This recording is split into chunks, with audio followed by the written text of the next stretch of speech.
Shalom saudaraku dikasih Tuhan. Kembali kita akan melanjutkan pelajaran The Secret of Yunus. Singkatan Yunus adalah Yesus utus nurut selalu. Kita sudah masuk di ayat yang kedua, pasal 1 ayat yang kedua, saudaraku. Saya akan bacakan Yunus 1 ayat yang kedua. Bangunlah, pergilah ke Niniwe, kota yang besar itu. Berserulah terhadap mereka karena kejahatannya telah sampai kepadaku. Ini masih sambungan dari ayat 1. Itu adalah firman Tuhan. Firman Tuhan itu datang kepada Yunus bin Amittai. Dikatakan, bangunlah, pergi ke Niniwe. Dalam terjemahan lama dikatakan, karena kejahatannya telah naik, sudah naik sampai di hadapan hadiratku. Ini Niniwe 1 ayat yang kedua. Nah, ini Tuhan perintahkan, berfirman kepada Yunus, bangkit, bangun, pergi ke Niniwe. Ini mirip-mirip dengan ayat Yesaya 60 ayat 1. Yesaya 60 ayat 1 dikatakan, bangkitlah, menjadi teranglah, sebab terangmu datang dan kemuliaan Tuhan terbit atasmu. Tuhan memerintahkan untuk bangkit dan jadi terang bagi orang lain, jadi sinar bagi orang lain. Bangkit, pergi ke Niniwe untuk beritakan Injil. Nah, ayat ini saudaraku haruslah menyadarkan kita. Mungkin selama ini kita bermalas-malasan untuk melayani Tuhan, atau mungkin kita menutupi pelita kita, saudaraku. Menutupi pelita kita dengan apa? Dengan dosa-dosa yang kita perbuat, dengan kedagingan yang bernyala-nyala, sehingga membuat nama Tuhan dihujat, diolok-olok, bukan dipermuliakan. Roma 2 ayat 24. Mungkin juga ada oleh berbagai macam alasan kita tidak mau bangkit dan bersinar bagi orang lain. Ada beberapa pertimbangan kita sehingga tidak mau menginjil atau mengembalakan jiwa. Ini alasan-alasan yang saya rasa salah, saudaraku. Bukan saya rasa, ini alasan yang salah, saudaraku. Jangan kita memakai alasan-alasan ini, karena Tuhan perintahkan, Tuhan pasti akan berikan fasilitas. Kalau Tuhan perintahkan terus Tuhan lepas tangan, itu bukan Tuhan kita. Itu bukan cara kerja Allah kita yang kita kenal di dalam nama Tuhan Yesus. Allah kita kalau bekerja, kerjaannya pasti selesai, sempurna selesai. Filipi 1 ayat 6. Dan dalam 1 Korintus 9, siapa yang pergi berperang dengan biaya sendiri? Tidak ada. Kalau Tuhan perintahkan, itu sudah plus fasilitasnya. Jadi kalau ada alasan-alasan semacam ini keliru. Alasan pertama, malu atau bingung. Nah, mungkin apa? Jabatannya guru atau bos. Mungkin juga lebih tua atau lebih muda, sehingga bingung mulai dari mana. Saya ini bos, kalau menginjili karyawan bingung mulai dari mana. Atau saya ini lebih muda, menginjili yang lebih tua bagaimana. Jangan takut, karena Roh Kudus akan memberi kata-kata hikmat untuk menjamah jiwa-jiwa. Lukas 12 ayat 12. Kasih ilahi yang ada dalam hidup kita ini juga akan menghasilkan perkataan-perkataan tepat sesuai firman Tuhan, sehingga bisa mengasinkan jiwa-jiwa yang mendengarnya. Kolose 4 ayat 6. Karena itu jangan malu, jangan bingung, maju dulu. Baru nanti kita akan melihat, akan mengalami mujizat demi mujizat. Tuhan akan berikan kata-kata itu sehingga kita bisa memberikan kalimat-kalimat yang tepat. Kedua, ada dosa yang menuduh. Ya, ini harus dibuang. Tapi kalau sudah bertobat, jangan mau dituduh lagi. Ayo, kamu masih perokok, kamu masa menginjili orang perokok. Loh, saya sudah lepas rokok kok. Ya, tapi kan kamu bekas perokok. Jangan mau dibekas-bekaskan sama iblis. Kalau sudah bertobat dan tidak mengulangi lagi, tidak berbuat dosa itu lagi, ya sudah, maju saja menginjil. Katakan, saya dulu perokok, tapi saya sudah dilepaskan dari rokok. Dan ayo kamu pasti bisa lepas dari rokok. Itu iblis itu akan mengingatkan dosa-dosa untuk menuduh, sehingga mulut itu terkunci untuk bersaksi. Tak bisa bersaksi, ya kita harus berusaha, saudara. Intinya kalau iblis menuduh, periksa diri. Oh iya, ada dosa. Oke, dalam nama Yesus bertobat. Jangan mau dituduh-tuduh iblis sehingga membuat iya ya sudah mati aja. Jangan. Memang ada dosa, bertobat. Tapi kalau dituduh iblis, enggak, aku sudah bertobat kok, aku sudah berubah, maju. Memang dosa yang kita perbuat itu menjadi penghalang terbesar, betul. Tapi kalau sudah bertobat, jangan mau dibodoh-bodoh iblis. Ketiga, objeknya menyeramkan, saudara. Beberapa jiwa mungkin ada yang keras, ada yang pemarah, bahkan sangat benci terhadap kekristenan. Gak perlu takut, karena Roh Kudus yang ada di dalam kita jauh lebih besar daripada roh yang ada dalam dunia ini. 1 Yohanes 4 ayat keempat. Bisa katakan dalam nama Yesus, hancurkan pekerjaan-pekerjaan iblis, hancurkan. Usir roh pemberontak. Begitu, saudara. Jangan takut. Bahkan kita bisa mengalami mujizat Tuhan. Biasanya marah-marah. Waktu kita masuk Injil, loh kok gak marah? Iya, om ini ya memang dari dulu begini. Loh, kok halus? Itu mujizat Tuhan. Roh Kudus menjamah. Nah, ini sobat. Jadi jangan takut. Objek menyeramkan, takut jangan. Keberapa saudaraku ya? 1, 2, 3, 4. Takut aniaya. Takut mendapat aniaya. Justru orang yang tidak takut kehilangan nyawa, orang tersebut akan mendapatkan nyawa. Lukas 9:24. Kita punya Roh Kudus yang luar biasa sehingga tidak takut aniaya. Bahkan dikatakan dalam Ibrani 12 ayat keempat, aniaya ini tidak sampai mencucurkan darah. Sehingga masih belum sebanding dengan Yesus alami, Tuhan Yesus alami. Meskipun kita rugi, tapi Tuhan itu garansi hidup kita. Milikilah pengertian bahwa meskipun kita mati, maka surga akan menanti kita. Pahala besar luar biasa kita akan dapatkan. Oleh karena itu jangan sampai ketakutan mengancam kita untuk tidak bersaksi. Dan sebab-sebab lainnya. Misalnya ada kebencian, ada dendam, ada cuek, acuh tak acuh. Semuanya ini tidak dikehendaki Tuhan. Ayo saudaraku, coba apa yang menjadi penghalang kita untuk bersaksi? Beritahu Tuhan. Apa? Mungkin saudara punya kelemahan ini. Bertobat, berubah, dan mulai bersaksi. Saudara mungkin takut aniaya. Jangan takut, Tuhan pembela kita. Objek yang menyeramkan, jangan takut. Jamah dalam nama Tuhan Yesus. Tuhan akan jamah. Juga ngomongnya juga harus halus ya. Jangan ngomongnya kasar, dengan lembut. Juga apalagi? Macam-macam hal menghalang kita. Hancurkan itu. Dan mulai maju bersaksi. Niniwe adalah objek penginjilan yang diperintahkan Tuhan. Niniwe ini kota besar, saudaraku, di mana dikatakan 3 hari perjalanan luasnya. Jalan kaki itu sampai 3 hari. Ini luar biasa loh. Niniwe ini ibu kotanya Asyur dalam 2 Raja-Raja 19 ayat 36. Itu luasnya kira-kira 270 km.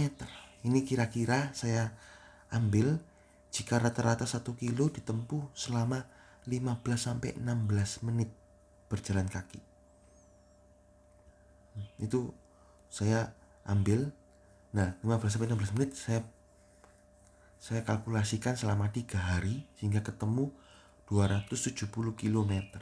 Nah, Kota Malang itu luasnya 145,3 km. Sehingga ini luasnya hampir 2 kalinya Kota Malang. Sehingga ya dikatakan ini cukup besar Niniwe ini, kota besar. Selain itu Niniwe adalah kota yang kaya dalam Nahum 2 ayat yang ke-9. Dan tentu saja kuat karena mereka adalah bangsa Asyur. 2 Raja-Raja 18 ayat 23-24, ayat 33-35. Nah, walaupun Niniwe ini bangsa yang besar, kaya, kuat, Tapi jika dosanya melebihi batas, Tuhan pasti menghukum. Karena Allah kita tidak pandang bulu. Roma 2 ayat 11. Sebaliknya, walaupun kecil, lemah, tetapi hidup dalam kesucian Allah, maka Tuhan bisa menjadikan kita menang. 1 Korintus 1 ayat 27-28. Bahkan lebih dari pemenang. Roma 8 ayat 37. Kita bisa menang kepada segala bidang dan kemenangannya mutlak. Jadi yang dinilai Tuhan bukan sesuatu yang jasmani, tapi sesuatu yang rohani. Walaupun besar, kaya, kuat, Tuhan bisa afkirkan, buang. Kecil, lemah, tak berdaya, tapi hidup suci. Tuhan bisa bikin itu menang, mengalahkan orang-orang yang kuat. Satu orang bisa mengalahkan 100. Lu kok bisa? Karena yang menjadi pembela kita Tuhan. Oleh karena itu jangan takut. Saya gak punya sumber daya. Latar belakang saya orang miskin.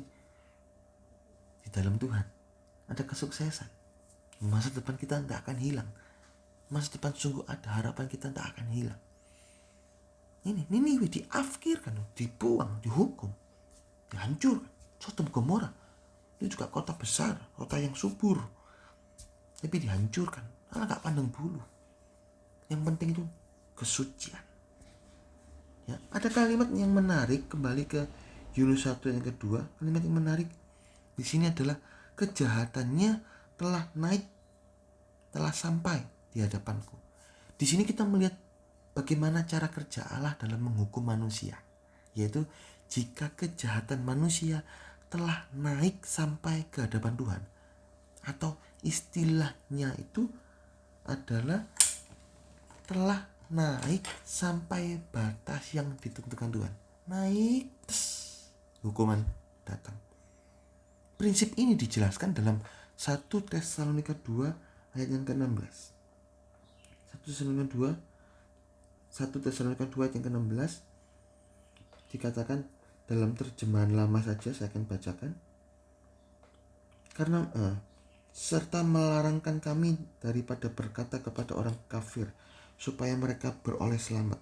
Maka orang Yahudi itu senantiasalah menggenapkan dosa-dosanya. Dalam bahasa Inggris, dalam terjemahan baru, menambah dosa mereka sampai genap jumlahnya. Tetapi murka Allah sudah datang ke atasnya dengan sepenuh-penuhnya. Ya, menggenapkan dosanya. Menggenapkan dosanya. Fill up their sins always. Memenuhkan. Ada satu batasan yang ditetapkan Allah dalam setiap manusia dengan dosa-dosa yang diperbuatnya. Jadi sudah mulai naik, Tuhan izinkan. Tak apa-apa, asal gak melebihi batas. Tapi kalau sudah melebihi batas, murka datang. Jadi jika belum melebihi batas, maka Allah tidak akan menghukum. Contoh zamannya Nuh, tidak akan menghukum sampai dosanya melebihi batas, maka air bah turun. Sodom Gomora tidak akan dihukum, tapi saat dosanya melebihi batas, baru api turun dari langit. Juga nanti di akhir zaman, saudaraku, pada minggu ke-70 Daniel di 3,5 tahun kedua, itulah zaman antikris, di mana mereka terus menambah dosanya sampai melebihi batas ditetapkan Allah. Itu Allah sudah tahu lebih dulu 3,5 tahun. Itu adalah membuat antikris itu berdosa sampai melebihi batas zaman itu, dan hukuman turun. Itulah perang Harmagedon. Hukuman dahsyat menanti pada perang Harmagedon. Antikris dan nabi palsu itu dicampakkan langsung hidup-hidup ke Gehenna, ke lautan api. Hidup-hidup loh. Wahyu 19 ayat 20. Sedangkan pengikut-pengikutnya dibunuh, tubuhnya mati, rohnya dimasukkan ke dalam neraka. Wahyu 19 ayat 21. Beda ya. Antikris nabi palsu hidup-hidup, tubuhnya dan rohnya dicampakkan ke Gehenna, lautan api. Tapi pengikutnya antikris orang-orang yang mau dicap antikris itu tubuhnya mati di bumi, rohnya masuk ke neraka. Saat ini beda neraka saat ini dengan Gehenna. Itu ada penjelasannya, saudara bisa baca dengarkan di The Secret of Judas. Nah, ini saudaraku, nanti pada waktu penghakiman Tantah Putih yang besar, orang-orang yang ada dalam neraka saat itu dihidupkan atau dikumpulkan jadi satu, terus dibacakan dosa-dosanya dari awal sampai akhir hidupnya, dan dipakaikan tubuhnya kembali, kemudian dicampakkan ke Gehenna. Itulah kematian kedua, Wahyu 20:14. Nah, itu dosa melebihi batas, hukuman turun. Juga secara umum, saudaraku, umur itu bisa diperpendek jika dosa terus bertambah-tambah. Amsal 10 ayat 27. Dalam Kejadian 6 ayat yang ketiga adalah bukti Allah memperpendek umur yang awalnya bisa mencapai 1000 tahun, sekarang tinggal 120 tahun, bahkan terus menurun sampai 70 sampai 80 tahun. Mazmur 90 ayat 10. Oleh karena itu kita harus takut akan hukuman Tuhan. Jangan keras hati dalam dosa. Jika ada dosa segera bertobat, karena hukuman Tuhan itu besar kecilnya itu tergantung dari seberapa cepat kita bertobat, saudaraku. Kalau kita mungkin berbuat dosa lalu cepat-cepat bertobat, hukuman Tuhan ya mungkin ada, karena memang ada hukuman juga. Mazmur 99 ayat yang ke-8, Allah mengampuni tapi Allah menghukum. Tapi juga bisa saja tidak ada, Allah beri kemurahan 100%, gak ada hukuman. Atau mungkin Allah turunkan kadar kemurahannya, dia dikasih kemurahan 99%, 1% ya mungkin apa sih, giginya lidahnya ke gigit gigi. Aduh, oh iya sih, hampir tadi habis ngerasa nih orang, iya salah Tuhan, ampun Tuhan. Begitu, saudaraku. Harus cepat bertobat sehingga hukuman bisa diperingan atau tidak ada, tidak jadi dihukum.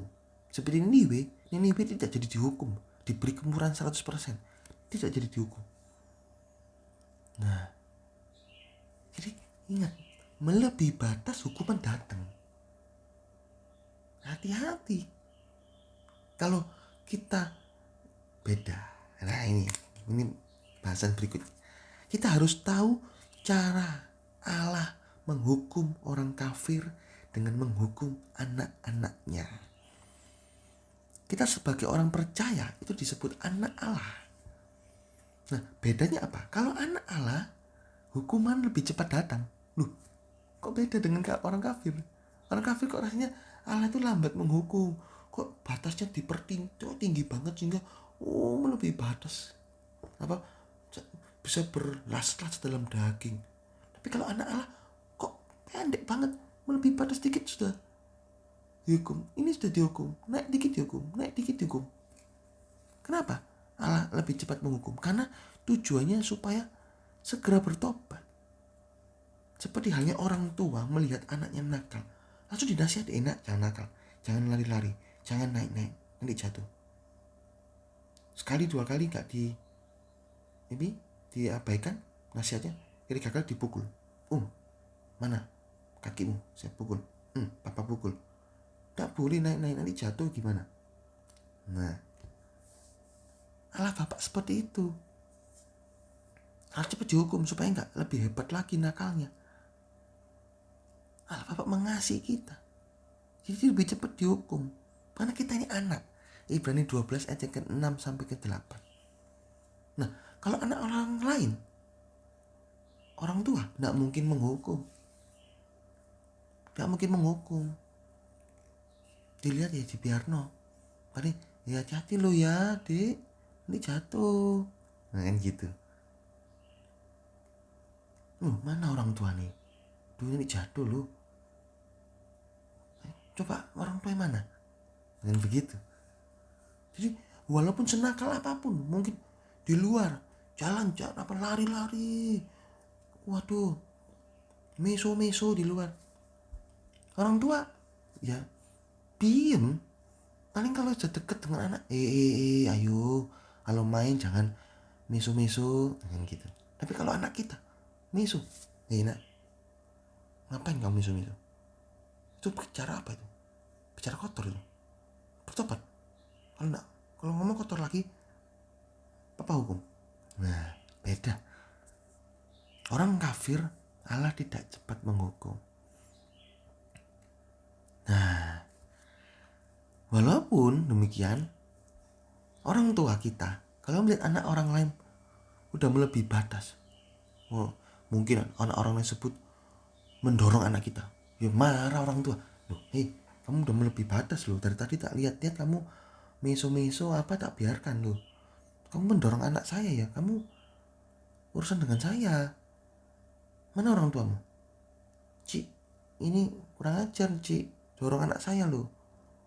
Tak boleh loh kalau main-main seperti itu. Nah, orang tua pasti bertindak karena tidak pengen anaknya celaka. Gitu. Walaupun mungkin tadi cara omongan saya mungkin lebih kasar.